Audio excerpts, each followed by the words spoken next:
बुद्धांना एका भिक्खूने प्रश्न विचारला, भगवंत तुम्ही सांगता आहात आम्ही ऐकतोय, हे तुम्ही सांगता हे सत्यच असेल, याला पुरावा काय? मग बुद्ध सांगतात की मी आता जो बसलोय ते कुठल्या कशा अवस्थेत बसलो. म्हणजे मोठे साहित्यिक अभ्यासक एखादे सांगतात मी बसलोय हे कुठल्या अवस्थेत बसलोय, तर भूमीत परशमुद्रा. तर ह्या भूमीत परशमुद्रा ह्या जमिनीतून ज्या लहरी येतात आणि ते माझ्या कायाने बाहेर पडतात, माझ्या वाचेमधून बाहेर पडतात, तेच मी सांगतोय तुम्हाला. मग जेवढी ही भूमी सत्य असेल, ही भूमी तुम्ही बसलात ती भूमी सत्य आहे का, की त्याच्यावरती काय तुमची शंका आहे? मग ती जर सत्य असेल तर मी बोलतोय हे पण तेवढं सत्य असायला पाहिजे. हे खरं आहे का? म्हणजे मी ऐकलं अनेक ठिकाणी, मी ऐकलं ते ग्रंथात लिहिलेलं आहे, ग्रंथात कुणीतरी लिहिलेलं आहे, पण ते सत्य आहे का ते तुमची समज तुम्हाला सांगेल. बुद्धांनी शेवटी कसं, तुम्हाला काय वाटतं भिक्षूंना असं म्हणाय, तुम्हाला काय वाटतं भिक्षूंना? आता प्रश्न, आता बोलण्याची स्टाईल कशी, मी म्हणतो ते स्वीकार असं नाही म्हणत, तुम्हाला काय वाटतं? म्हणजे तुम्ही विचारता, मला पण अनुभवाला पटतं का असे खूप प्रश्न. हा जो मुद्दा आहे ना, हाच बाबासाहेबांनी बुद्ध आणि त्यांच्या धम्मच्या इंट्रोडक्शनमध्ये प्रस्तावनेमध्ये टाकलेला आहे. हा मुद्दा म्हणजे की आपण जे ऐकलेलं आहे, वाचलेलं आहे, विशेषतः जे आपण ऐकलंय वाचलंय हे मुख्यतः त्रिपिटकातलं आहे, निकायातलं आहे. सुत्त जे आहे ते निकायातलं आहे. तर तिथं बाबासाहेब काय म्हणतात, जे आपण वाचतो किंवा ऐकतो ते आपल्या मनाला पटतंय का? जर पटत असेल तर ते स्वीकारा, नसेल तर प्रश्न निर्माण करा. मग ते त्रिपिटकातलं आहे आणि त्याला मग बुद्धवाणी म्हटलेलं आहे आणि मग त्याच्यावर कसा प्रश्न निर्माण करू? तर मग आपण स्वतः जे ऐकतो त्याच्यावर चिंतन करत नाही, विचार करत नाही किंवा करू शकत नाही, कारण आपण पूर्ण भानावर आपण ऐकतो आणि सोडून देतो. आणि जी गोष्ट आपण ऐकून सोडून देतो किंवा काळजीपूर्वक ऐकत नाही किंवा भानावर राहून ऐकत नाही, तर ती गोष्ट आपल्याला समजू शकत नाही. ते फक्त शब्द कानावर पडतात आणि ते कानाचं काम आहे ऐकायचं, पण ते मेंदूलाही समजतात, म्हणजे मेंदूपर्यंतही पोहोचतात त्या जाणीवा, पण त्याचा अर्थ नाही लागत का? तर पुढचं जे चिंतनाचं काम, प्रश्न निर्माण करण्याचं काम मेंदूला ते प्रशिक्षण द्यायला पाहिजे. तो मेंदू जो भानावर पाहिजे, तो भानावर नाही, त्यामुळे तो काय करतो, हां हे मी असं ऐकलं आणि हे असं मी सांगतो. म्हणजे ऐकलं ते खरं आहे का, किंवा आधुनिक याच्यामध्ये जे वाचलंय ते खरं आहे का, पडताळून पाहिलं पाहिजे ना. ही पडताळणी महत्त्वाची, व्हेरिफिकेशन, पडताळणी फार महत्त्वाचं आहे. आणि जो माणूस पडताळणी करत नाही तो जे ऐकतो ते पुढं पाहतो.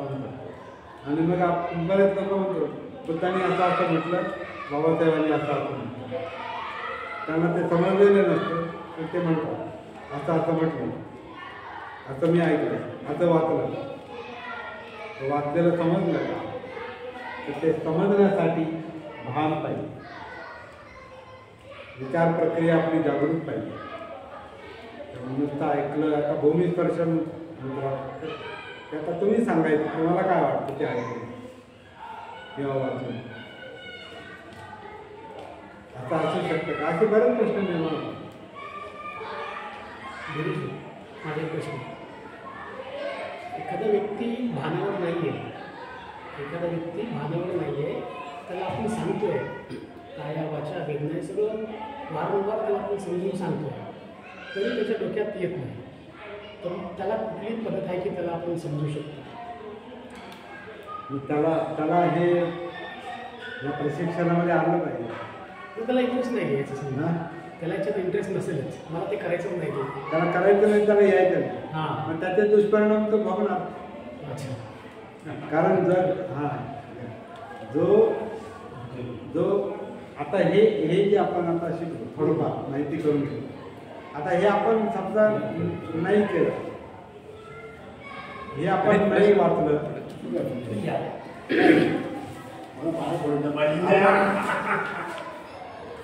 आपण आता जे आपण हे थोडंफार शिकलो, हे समजा नाही आता अभ्यास केला, नाही विचार केला, तर नुकसान कोणाचं आहे? पण तो निष्कारण फायदा काय समजतच नाहीये. त्याला समजत नाही तर समजावून कसं सांगायचं हे आपल्याला शिकावं लागेल. मास्टर ती आपली कमतरता आहे. हो, आपली कमतरता. मी कधी मी आता विचार मी अनिल विचार करतो, मी जर म्हणतो ते जर एखाद्याला समजत नाही तर मला समजावून सांगता येत नाही, किंवा मी जे बोलतो तो माझाच अनुभव नाही, मलाच कळाला नाही, म्हणजे मी गडबड गोंधळ करून काहीतरी कुठून तरी मिळवतो, माझा दोष असू शकतो ना. ऐकणाऱ्याचा दोष असेल असं नाही, ऐकणाऱ्याचा असू शकतो, पण दोन्ही गोष्टीनं ते कम्युनिकेशन ते पूर्ण होतं. संवाद एकतर्फी कशी कल्याण मित्रता म्हटले त्याला. कल्याण मित्रता जी आहे एकतर्फी कधीच नसते. आपण बोलतोय आणि समोरचं ऐकत नाही तरी ते बरोबर चाललंय असं नाही होऊ शकत. जसं बोललं गेलं पाहिजे तसं ऐकलं गेलं पाहिजे. दोन्ही समान आहेत ना, दोन्ही सारखं असतं. हां, त्याला कम्युनिकेशन म्हणतात, त्याला कल्याण मित्रता म्हणतात.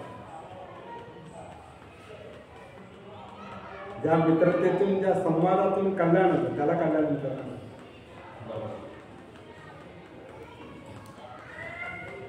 त्यामुळं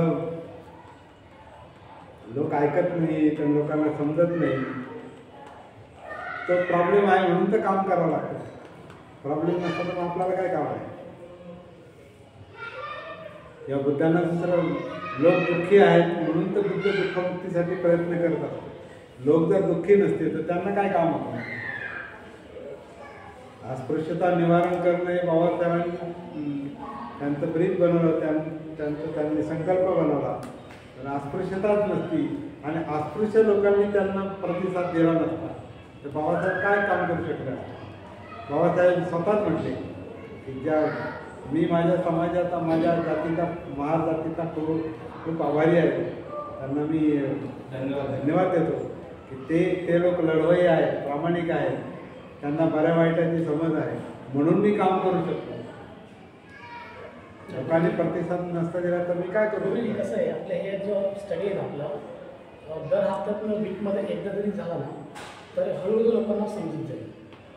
दोन आले, चार येतील, परवा मोडून आणावं लागणार आहे. जसं वाढ चालले करा ना तुम्ही, म्हणजे करा, चांगली नोंद घ्या. आपल्याला करायचं हप्ताभर लोकांना तयार करत कसं मला चांगलं वाटलं, मी सांगितलं, मी त्याला सांगितलं, असं करत कसं एक माप पडेल आणि हे सगळ्यांच्या कल्याणासाठीच आहे. म्हणजे एक चांगला आकर्षित समाज घडून येईल.